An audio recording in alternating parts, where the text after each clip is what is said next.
Hey guys, it's time to Nefis and chill, and as requested by so many people, I am going to present a Stamina Dragonknight PvE DPS build and rotation guide for all sorts of PvE encounters, including trials.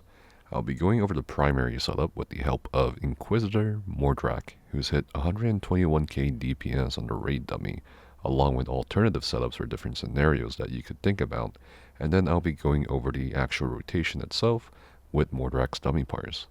There will also be ESO logs linked in both the video and comment section below to give an example of a Stam DK running Zen's Redress to further inform you in regards to potential setups. Thanks so much for taking the time out of your day to watch. We'll be finishing up more DPS guides for both Stamina and Magicka DPS alongside builds for Templar and Sorcerer tanks, and even more after. If you want to see more guides or anything else related, from memes to dreams, then definitely subscribe or like this video to help us reach more people. That'd be greatly appreciated. Let's go over stats real quick. So, you won 64 points into Stamina, with the Mundus Stone being the Thief for the critical chance boost. The Mundus Stone may change to the Lover depending on what you're doing, such as solo instances or solo arenas. Your consumables will include Lava Foot Soup and Salt Rice, which can change to RTM Takeaway Broth, or Bystat Food depending on content. And Stamina DK Dispatch can actually sustain all kinds of food, including Bystat Food. And your recommended potions to use for this build will be Essence of Weapon Power. Your skill setup will typically look like this, as shown on the screen, with Deadly Cloak, Rending Slashes, Molten Whip, Noxious Breath, Barbed Trap, Flawless Dawnbreaker. On the front bar, Stampede, Carve, Venomous Claw, Molten Whip, Flames of Oblivion, standard on the back bar. For gear, we're going to have two-piece monster set in the form of Kianar's Nightmare. Kianar's Nightmare is one of the hardest hitting monster sets as of update 32. However, the only drawback with this set is that only one person in a group can use it, so make sure to look at other options if you can't use it. For example, Stormfist would be a good substitute. Reliquin is our primary 5-piece set. Still a very highly desirable single target set even after all these years in summer set. Maintaining Reliquin stacks is easier and straightforward. You definitely want this set active on both bars, meaning 5 body pieces, or in this case 1 jewelry piece with 4 body pieces. Harpooner's Waiting Kilt is still a very strong mythic. It will allow you to get closer to the new critical damage cap of 125% while dropping Fighting Finesse in both content and the dummy in favor of a different warfare slottable such as Master at Arms. The 2-piece bonus from having things like 2 Kraglins Howl can be replicated with other 2-piece bonus sets that also grant critical chance, such as Sogvin's Warband. So you don't necessarily need specifically Kraglin's Howl, you just need a 2-piece bonus of critical chance for this 5-2-2-2-1 setup.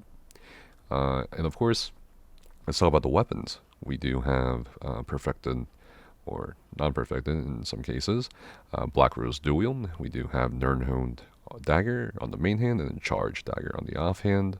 On the back bar, we are going to be running a Maelstrom Greatsword, and it's going to be infused with a weapon enchant. And of course, as shown in the video, I will go over the gear setup. As you can see, there's 2 light armor pieces and 5 medium armor pieces.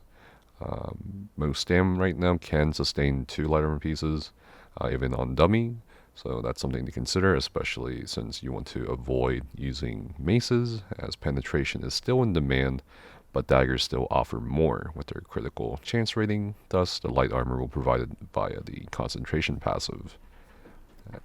Now, let's move on to the alternative gear setups. So, one scenario that you can use a different setup for, if not what we just saw, is going to be 2-hander bow setup with Dagon's Dominion, Solzon's Torment, Master's Greatsword, Maelstrom Marina Bow, with the Mundus Stone being the Thief. As we explained this, note that there is going to be some more details on the ESO University build page, also linked in the comments below, if you want to know a bit more about these alternative setups. And the skills for this setup for trash will be as shown on the video. However, if you're not comfortable with a 2-hander and bow setup, you can try a bow setup, which is as strong. You can consider Azure Blight, although just like Kianar's Nightmare, only one person in a raid group can use this. Solzon's Torment is definitely a very strong consideration. Beladret and a VMA bow with the skill setup shown on screen. For things like soloing and dungeons, you can do a two-handed dual wield. Yandir's Might, Advancing Yokedo, Master's Greatsword, Black Rose dual wield. And then, of course, the Munda Stone is going to change from the Thief to the Lover due to the penetration needs.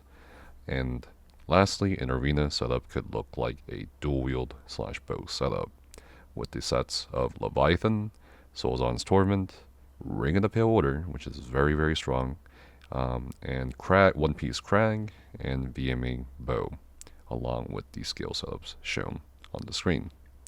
Now that we've gone over the possible setups for different scenarios, let's go back to the 121k DPS setup for single target, and go over the rotation of stamina DK so you understand what's going on and why we're doing the things we're doing. The Stamina Dragonknight rotation is actually quite straightforward. As always, when approaching a boss or a raid dummy, regardless of class, some pre-buffing is in order. So the first step is to consume your potion and pre-buff with 3 casts of Flames of Oblivion, as this will give you the 3 stacks of Seething Fury for your first Molten Whip cast. Note that Molten Whip is on both bars because the Seething Fury stacks only activate when casting an Ardent Flame ability on the same bar as Molten Whip. After all this, cast Barb Trap on target after doing so to start your rotation. Second, your opening rotation will be with a light attack at the start and in between every skill, and when possible, is going to go like this: Stampede, Deadly Cloak, Venomous Claw, Rending Slashes, Noxious Breath, and then casting Carve 3 times on target to get the full 3 stacks of bleed, and finally casting your ultimate Standard of Might while all these dots are rolling. After the opening rotation, your main spammable to cast will be Molten Whip, while maintaining your active damage over time effects, which is pretty much all of them in this case. However, there is still a hierarchy of these dots in which you prioritize the best ones when refreshing them, and the skill priority from most important to least important in order from top to bottom is Carve, because you definitely need to keep the 3 stacks active. You don't want the Carve to fall off, so you have to reapply the 3 stacks of bleed.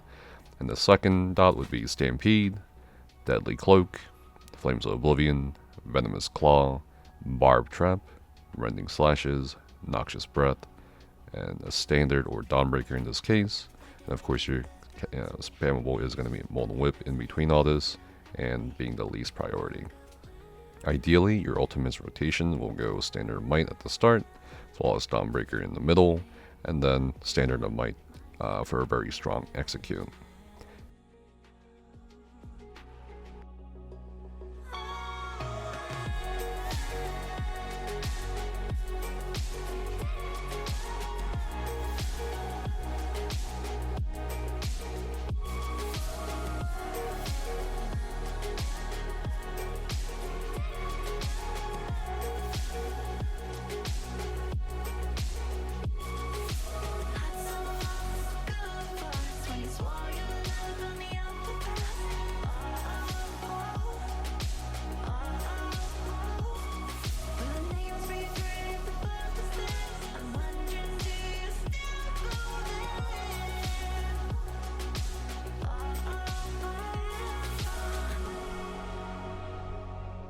Speaking of execute, Stamina DK is pretty interesting in that it doesn't have an execute.